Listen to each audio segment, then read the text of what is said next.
Hi, and welcome back to Andrew Gamera Coaching and NoPainAllGain.ca. I'm so glad to see you here with me today. And today we're going to be talking about what is a neurodivergent coach. So what is a neurodivergent coach? Well, a neurodivergent coach is someone who is trained in being able to recognize the strengths and limitations of neuroatypical people. And in that way, we can help them find little tricks and tips and little adjustments that they can put into their lives to help them thrive in school, in work, in their peer groups, and just make their life run a whole lot easier. And I'm also very excited to announce that I am now a certified neurodiversity coach. And I just can't wait to help you and your family adjust and be able to fit into a neurotypical world when you have a neuroatypical brain. So what is neurodiversity? So it's important to define what neurodiversity is for you to understand what a neurodiversity coach can do for you. So neurodiversity is just a different way that the brain receives and manages the input of information from the environment. And in our world of neurotypical people, neurodivergent people can find it a little bit different, a little bit challenging to fit in and be able to thrive with their brain receiving information in a different way. And it may surprise you, like it did me, that anywhere between 15 to 20% of the world's population right now is actually neurodivergent. And neurodivergent or neuroatypical people may be diagnosed with autism or ASD, hyperactivity disorder or ADHD, as a high potential individual or HPI, or with disorders like dyslexia, for example. So it's really important to get a clear diagnosis of where you fall into this. And then your coach and your physicians can help you get onto the right path so that you can make the adjustments necessary to just thrive in your environment. Now, it's also very important to know that with a neurodivergent brain, you may fall into a number of these categories. So it's really important to know what your exact diagnosis is, so that, for example, you could be on the autism spectrum and be a high potential individual at the same time. And the way these two interact with each other is going to make a difference in the techniques and the devices that can be used to help you be able to handle your environment better. And that's what a coach can do for you, is that they can be the coordinator between your school, your work, your physicians, to make sure that everything, all the appropriate testing has been done, and all the appropriate, depending on if you have insurance, because depending on the insurance that you have, it can pay for different special devices and things that you may need, special computer equipment to help you if you're dyslexic or you need specific programs to help you focus.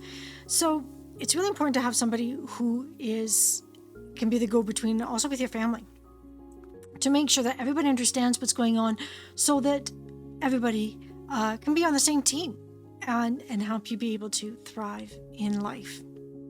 So what exactly can a neurodiversity coach do?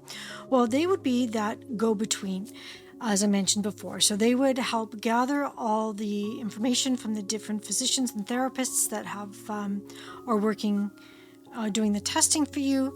They can work with, do interviews with your family, school, work environment. They can actually follow you for a day and see how your interactions are with people, so that they can help you learn techniques to better communicate and to better understand what others are trying to say to you. For some people on the autism spectrum, they have a really hard time understanding just simple social cues that most neurotypical people just kind of absorb as you grow up in life. You just know how to figure it out. With the neurotypical brain, these signals, even as simple as facial expressions, tone of voice, mannerisms, they're lost on some people that are on the autism spectrum and even ADHD. And so it can help when you can see how they're interacting, how they're responding, that you can help them understand how their behaviors, their tone of voice, their attitude, their responses are affecting the other people. Because if the others don't understand that you are neurotypical, your responses may set them off, and it can create a very unbalanced and potentially dangerous situation. And we all feel awkward from time to time, and not everybody's an expert in communication, even if they are neurotypical. But there are techniques, there are ways that we can help teach the clues in everyday communication to those that haven't picked up on them already because of their neurotypical brain. And again, I want to stress that there is absolutely nothing wrong with having a neuroatypical brain. It's just a different way of absorbing and processing information. And there's no shame in that, because a lot of the really great thinkers in this world, the ones that come out of these really out-of-the-box solutions and ideas, they're neuroatypical. And so we need the balance. We need the neurotypicals and we need the neuroatypicals in order to create great advances and change. But in the middle of this, we need to learn to work together and understand how the neuroatypical brain works, so that we can have more compassion for them and be able to adjust things. I mean, we don't live in a cookie cutter world. We know that as much as we've tried to do that, and governments have tried to do that in the past, it doesn't work, because we're all individuals and we all see things slightly differently. But so this is what a neurodivergent coach can do, is can help train you to understand cues better, and to understand how you can change your environment. For those that have watched this program, my program before, they know that I do like K-dramas, and there's a wonderful one called The Extraordinary Attorney Woo. And this young lady is on the severe end of the autism spectrum, super smart. She'd be a high potential individual as well. They kind of, on this character, put all the different major autism typicalities onto her, and so she's got everything that when you think of someone who's on the autism spectrum, she's got it all. And not everybody is like that, but what I do like about this program is that they show her willingness to learn from the neurotypical people around her. When people are kind enough to say, you know what, that was a little bit too strong, or hey, maybe if you did it this way it would come across better, she was totally willing to adapt to make things easier for those around her. So we can be done. Like we can totally work together, but we need to understand how they work. They need to understand how neurotypical brains work, so that we can kind of come at a happy medium, so that everybody is going to benefit in work, in school, and in life. So providing tools for life is what neurodivergent coaches do.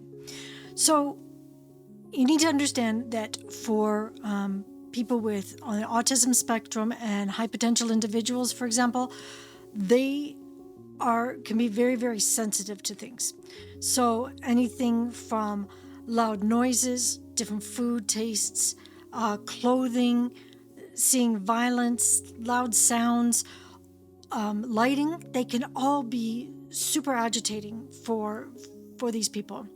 So in that aspect, what a neurodiversity coach can do is they can figure out what these little triggers are that really, really bother the individual. And then you can suggest different fabrics. You can choose noise-canceling headphones. You can choose an office environment or study environment that's very calming and soothing. You can change your lights. For me, fluorescent lighting is a killer. Any lighting fixture that has even a slight buzz to it. When I was a kid, there was a grocery store in our town that had a brand new security system that they just put in there, and it left this really high buzz, which humans weren't supposed to hear. I could not be in there for 2 seconds, and I had to get out. I had to leave. And so as a child, I didn't understand what was going on, because I didn't know at that time that I was a high potential and I was on the autism spectrum as well. And so for me, I would just start to whine, cry, get agitated, fidgeted. It's just wanting to, Mom, are we done yet? Mom, are we done yet? Mom, are we done yet? That kind of thing, really annoying kid, I know. But and so for my mom, she at first didn't understand what was going on. And so it created quite a bit of tension if we ever had to go into that grocery store. And so she would just, over time, not go shopping there with me. And she found out why. And she found out that they'd put in a new security system, and it wasn't supposed to affect people, but they were finding that some of their customers were complaining that something was just weird. And so that's an example. Also, one of my work environments, once I got out of university, one of my first jobs, I was in an office environment with fluorescent lighting right over my head, and it was too much. It just short-circuited my brain, and I had to get out of my office. Well, that doesn't work if you have to be in your office and in your seat working at a desk for 8 hours a day, 5 days a week.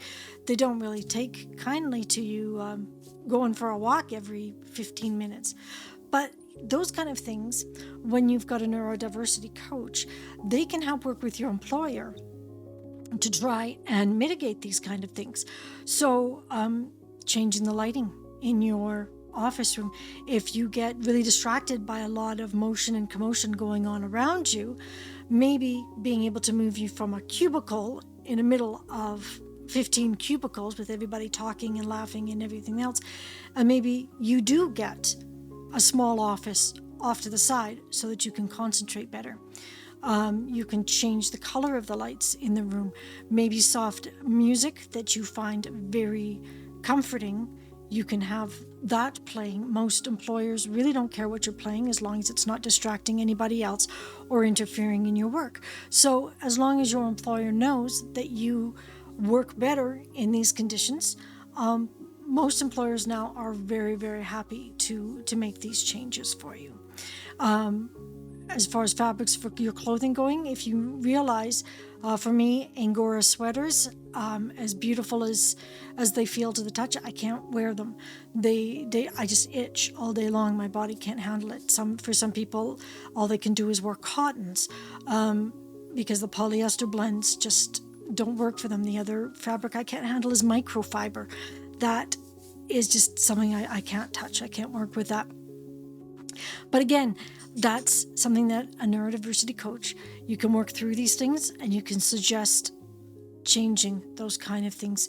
Noise canceling headphones is so huge because whether it's on the bus, grocery store, you can't be exactly wearing them in a school setting while the teacher is talking, but you can definitely wear them once they have you go off and work on your own for a while.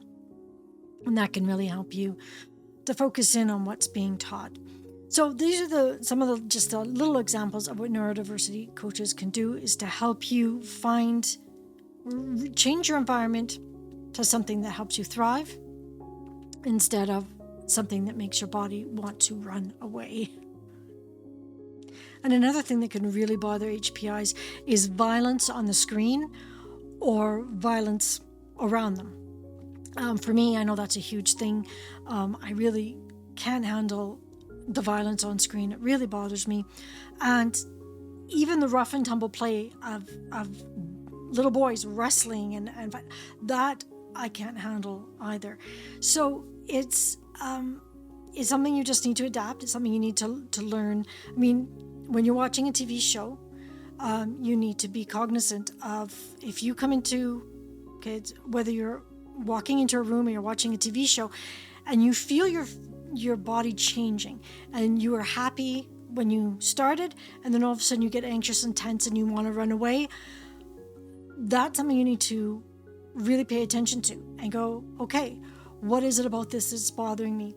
And then just, in most cases, you can't avoid it. I mean, TV, for instance, change the channel. Find shows that you do like to watch. And most people are good with that. I mean, if you're in a room of people and you're deciding a movie, most people are willing to come to a consensus on what it is. If they're planning to watch a movie that you know you really don't like, something I'll do is I can either cross-stitch. I love stitching and doing those kind of things. That way, I'm still spending time with the people that want to watch that movie, but I can either be playing games on my phone or cross-stitching, and that way I don't feel like I'm being left out, but I'm not actually subjecting my body to the images on the screen. And then sometimes it's just like, yeah, no, I don't want to watch that because I know it makes me feel miserable and afraid. And for me, I also... I'll be dreaming about it all night. If I watch that kind of stuff, then my dreams will be me being chased, me being attacked, me being in these horrible life and death situations. So for me, I have to be very careful with what I watch. And I know that is a similar thing from others that I've talked with that have autism and are HPIs. That highly sensitive people is another word that they call us. And it's okay. I mean, growing up, I got teased so much. Oh, you're so sensitive. Why do you have to take everything so literally? Why do you have to, you're just so emotional? Well, there's a reason for that. I had HPI. I am HPI. Still working through that. And it's okay. It's okay to feel your feelings. It's okay to be hypersensitive. You need hypersensitive people in this world, just like you need those that are, don't feel the hypersensitivity.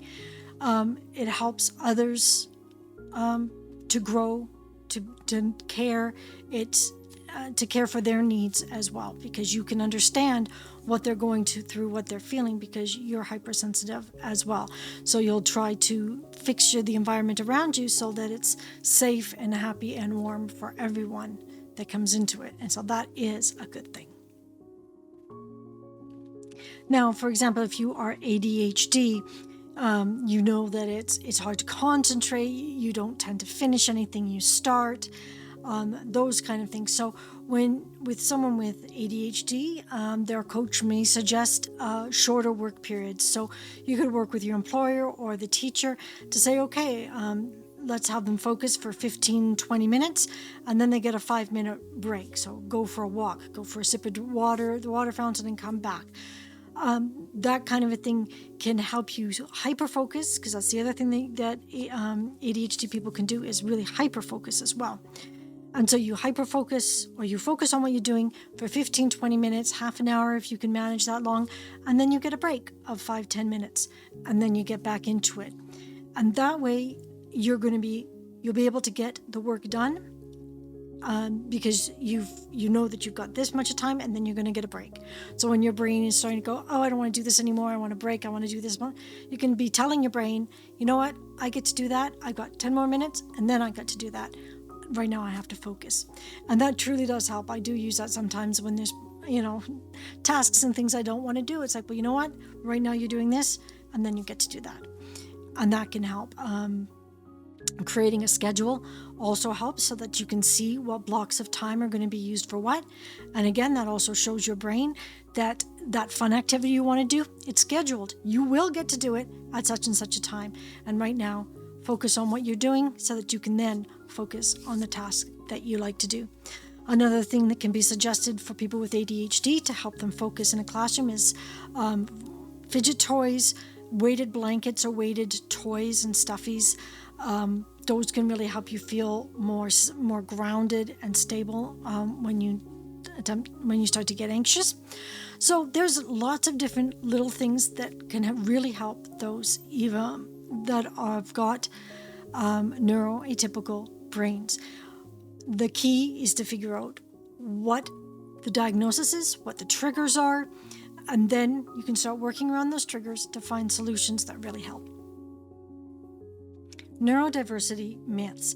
Now, this is something we really need to talk about because you know what? Not everybody with autism is Raymond from Rain Man. I don't know if you remember that film. It had Tom Cruise and Dustin Hoffman, and Dustin Hoffman played Raymond. And they kind of put all the severe traits of someone with autism onto Raymond. He was barely communicative at all. He was even further down than from the K-drama I mentioned before, the attorney Wu. She could speak, and she was she could communicate. It was just very to the point. With Raymond, he didn't have great communication skills at all. So he was the more severe end of the autism spectrum example. So I don't want you to feel discouraged if you or someone you know has been diagnosed with autism, ADHD, HPI, or any of the disorders. It's not a death sentence. There are lots of things that can little tweaks that need to be made, can be made to help them live a better life. And with the right training and tools, no matter which of these diagnoses you've been given, you can live a very productive and happy life. The world would not be what it is today without neuroatypical people in it. So it's just a matter of making some tweaks so neuroatypical people can understand neurotypical people and vice versa. And that's what neurodiversity coaches do.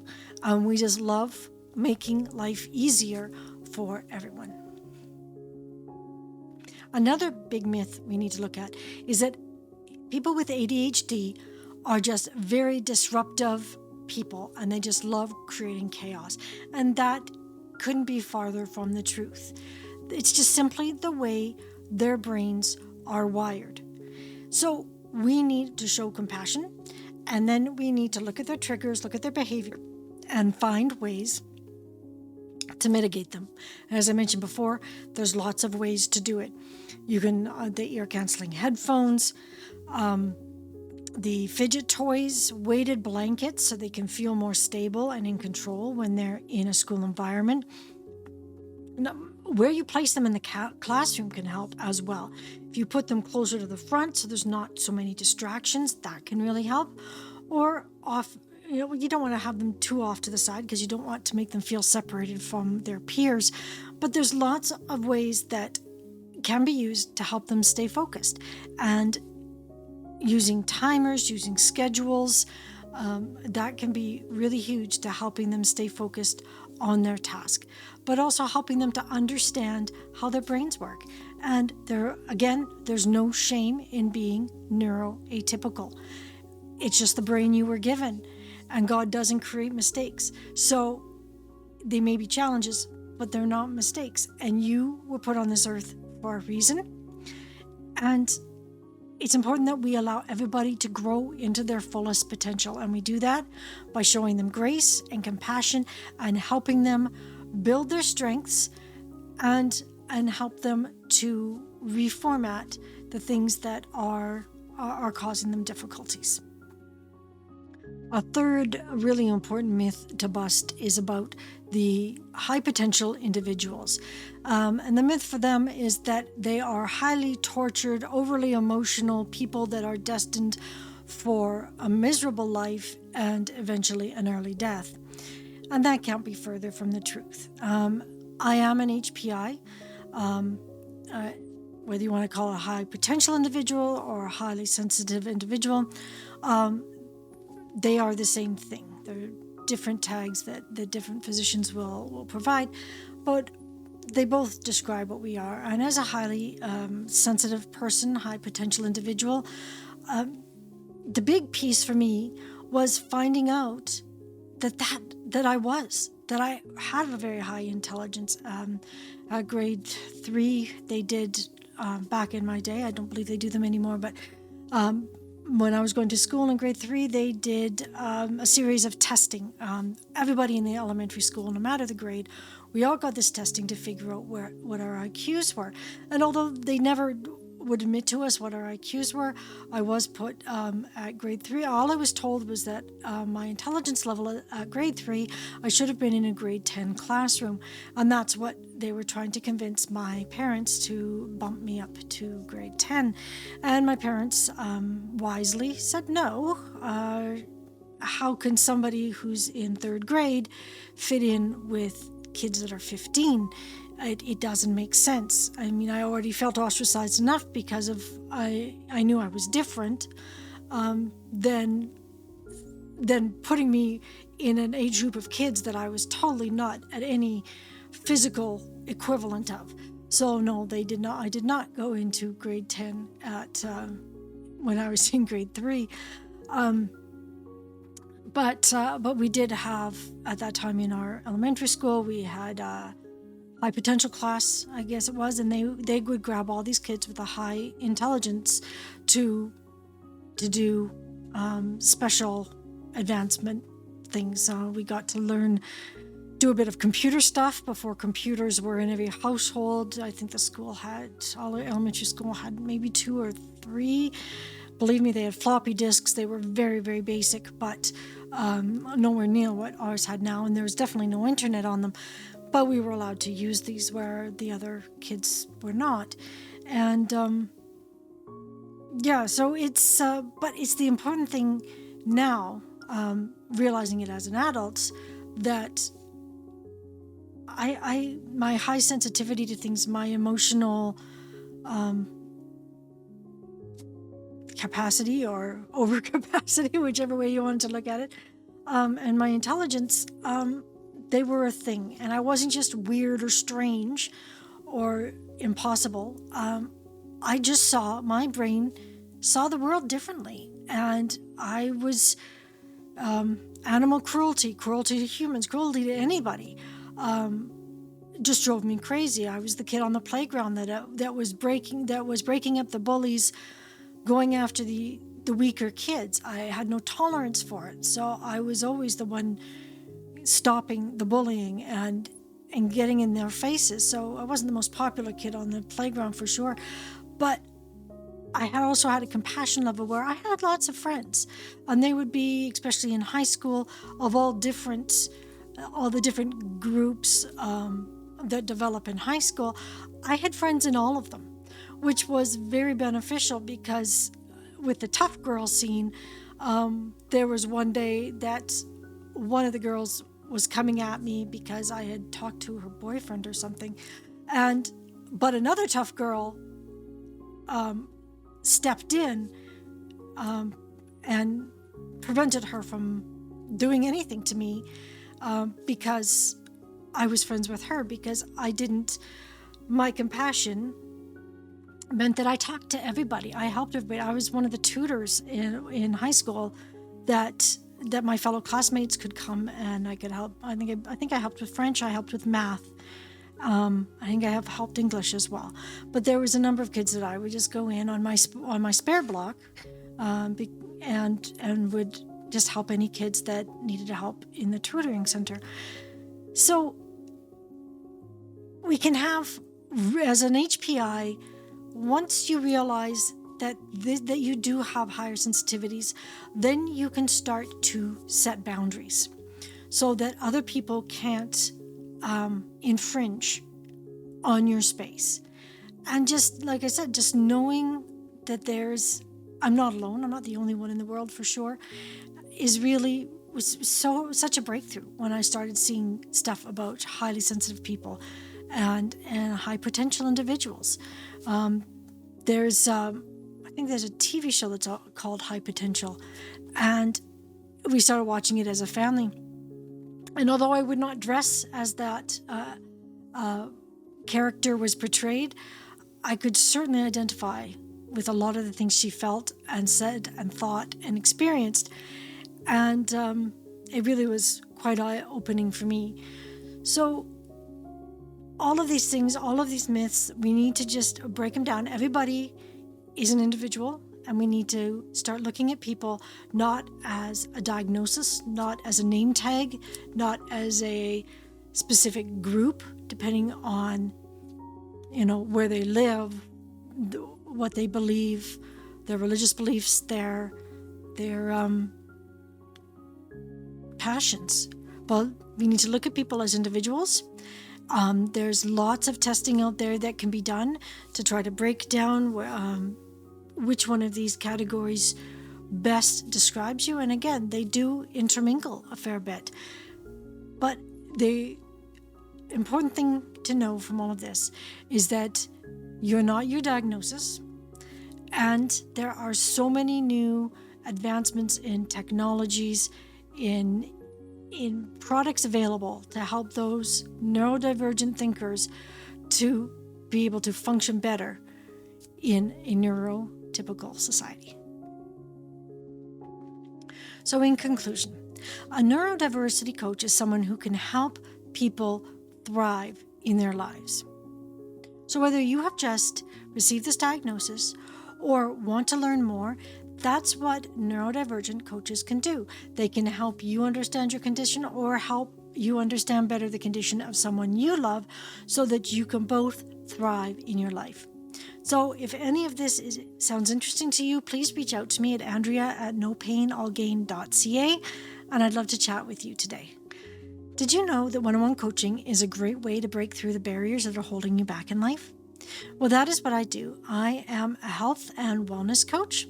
I have a certification in the Med Missionary program to help you with chronic illnesses like fibromyalgia and chronic fatigue, diabetes, and things like that. And I'm also certified now as a neurodivergent coach. So if you've been diagnosed with autism, ADHD, API, or any of the DIS disorders, I can help you find new tools and new ways to make your life so much better and so that you can thrive.